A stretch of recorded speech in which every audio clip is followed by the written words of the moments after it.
Bonjour, bienvenue en Quelle-moi ça, vlog numéro 21 sur la pinball Space Invaders de Bally. Et j'espère que ce vlog-là sera en fait le dernier pour l'assemblage de la machine. Il va nécessairement en avoir un pour le gameplay, mais pour l'assemblage, ça va être le 21 pour terminer ça. C'est un objectif que je m'impose parce que j'aimerais ça finir ça demain. Ça veut dire que je ne sortirai pas le vlog après juste une journée. Alors, la raison pourquoi je suis capable de me prononcer dans possiblement atteindre cet objectif, c'est que hier, j'ai fait un peu de travail et j'ai refait des passages de sablage de peinture et la tête me satisfait en ce moment côté peinture noire. Je suis donc rendu au pochoir et ça implique de faire deux passages gris en premier et ça termine par le rouge. Comme on le voit ici, ça l'indique. Paint gray first, paint red last. Alors, là, il va y avoir un beau petit time-lapse de moi en train de préparer la tête pour faire les passages de peinture. Je vais faire ça à l'intérieur, malheureusement, parce qu'il pleut dehors. Il fait pas beau en ce moment. Alors, et de deux, ben oui, j'ai pris mon playfield de Pantera puis je l'ai mis sous ma rôtisserie. On dirait que j'ai de la misère à avoir ma rôtisserie vide. Ce qui est le fun à mentionner, c'est que c'est des super playfields. Alors, ils dépassent, ils rentrent pas tight sur les braquettes de métal. C'est pas super. Je suis au maximum de l'extension. Fait que je suis passé d'un des playfields les plus short avec la Space Invaders à un des plus longs. Ainsi va la vie. Alors, je m'installe. On commence à filmer et bonne écoute.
Journée productive.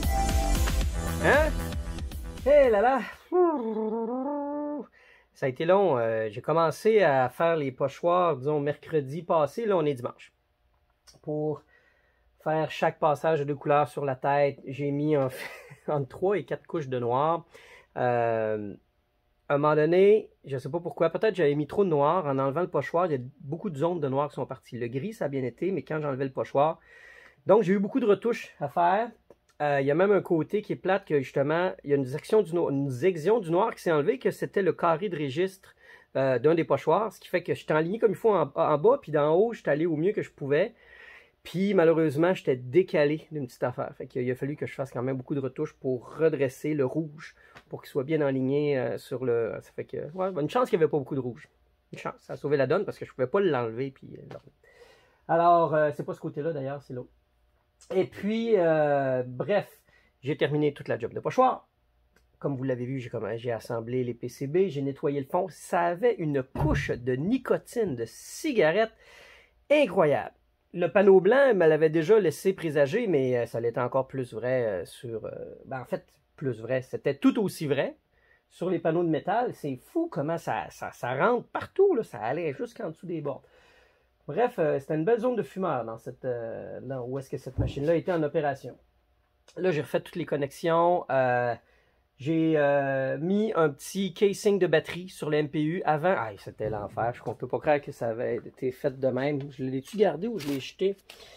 J'avais les connecteurs qui venaient déjà du MPU sur lesquels se branchait la batterie. Puis c'était... Ah, ok, il est là.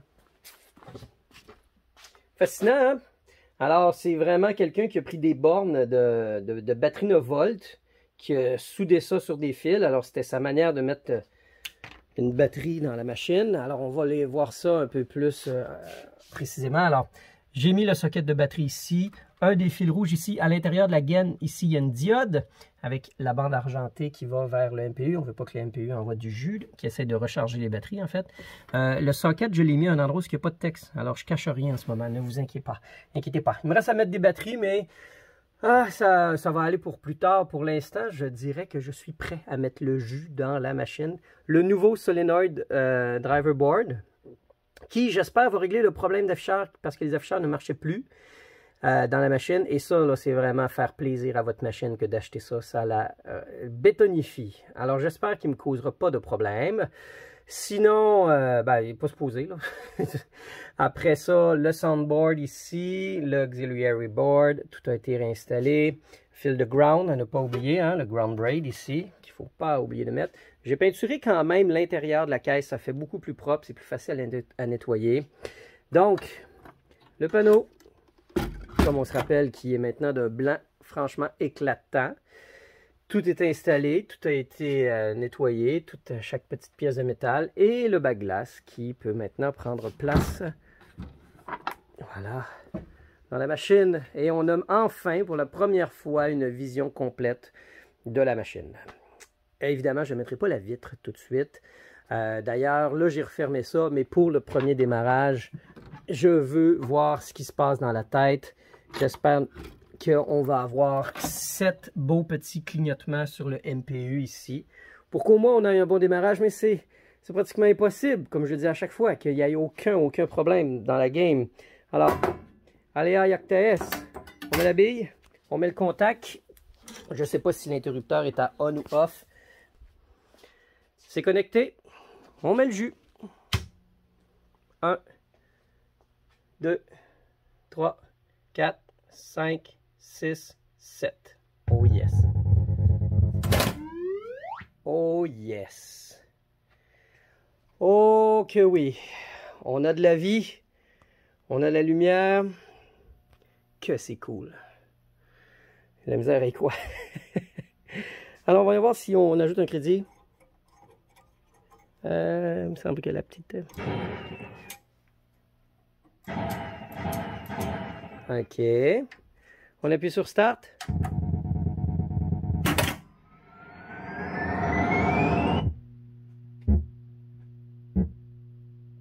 La bille ne s'est pas éjectée. Étrange. J'avais bien ressoudé tout ça.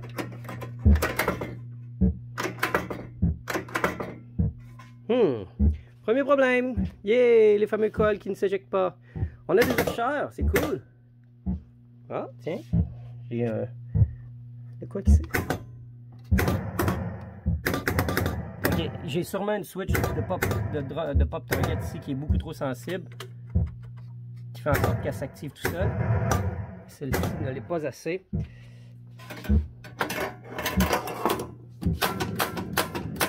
Oh, j'ai des flippers à resserrer. Ouais, j'avoue que j'avais pas serré les flippers encore.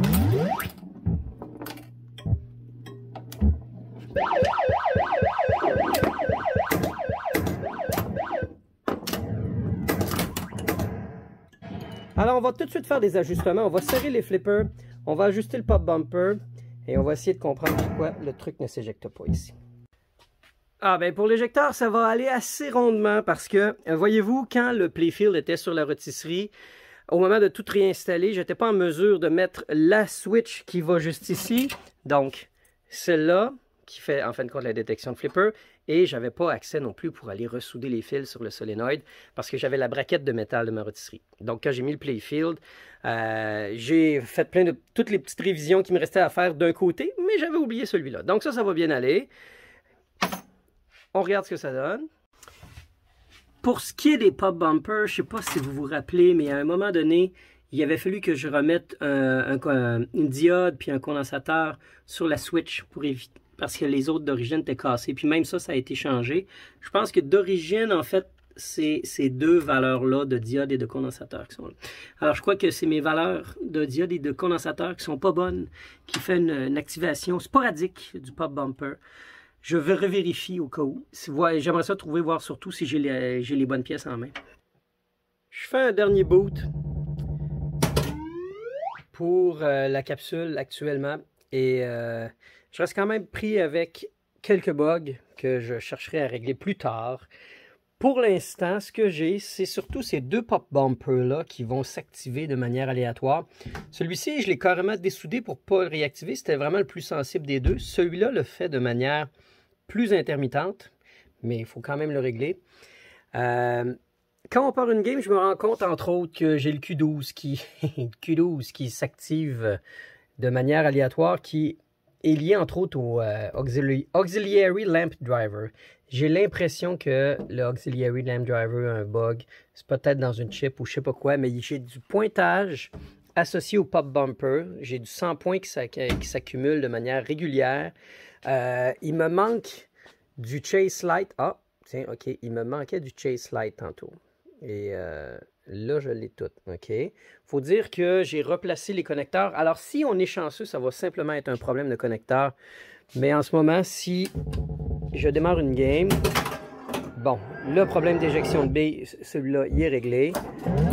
On est capable de jouer une partie. Il fait son calcul de billes. Ah, tiens, ok, j'ai vraiment l'impression que c'est un problème de connecteur parce que le pop bumper de droite avait de la difficulté à s'activer de manière, comme je dis, régulière.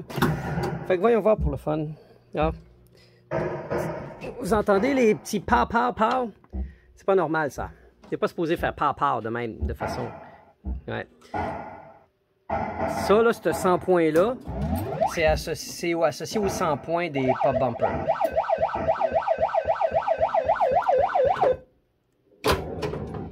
Alors, ça va, je vais cogiter là-dessus, je vais dormir là-dessus. Je suis quand même extrêmement content des progrès de la journée parce que en une journée, finalement, là, j'ai tout réassemblé la tête. J'ai fini toutes les pochoirs de la tête. Et là, on est à même de pouvoir en jouer une partie. Mais là, je suis cool. Je trouve ça cool pour le Chase Light parce que le Chase Light ne marchait pas tout tantôt. Avant que je replace les connecteurs. Ah, connecteur. C'est pas impossible que j'en refasse une couple. Mais que c'est cool.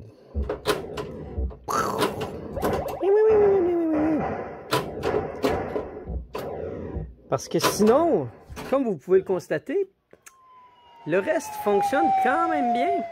Ça va quand même assez rondement. Alors, c'est la fin de la partie et c'est la fin du vlog numéro 21? Ouais, 21. Oh là là, on achève enfin. Oh là là, ça fait que je me permets un dernier tour d'horizon du cabinet maintenant que ça, c'est enfin terminé. Elle est maintenant allumée, flamboyante, la petite bébête. Qu'est-ce que ça veut dire me paniser, hein? Pas déçu. Très content. Mais je suis fatigué. OK, ça fait que il va y avoir une autre capsule sûrement plus récemment, là, mais que j'ai réglé tous les bugs dessus. Ça fait que ça s'en vient. Portez-vous bien, likez, partagez, abonnez-vous. Cliquez la petite cloche pour avoir les petites notifications. Plus jamais. Bye!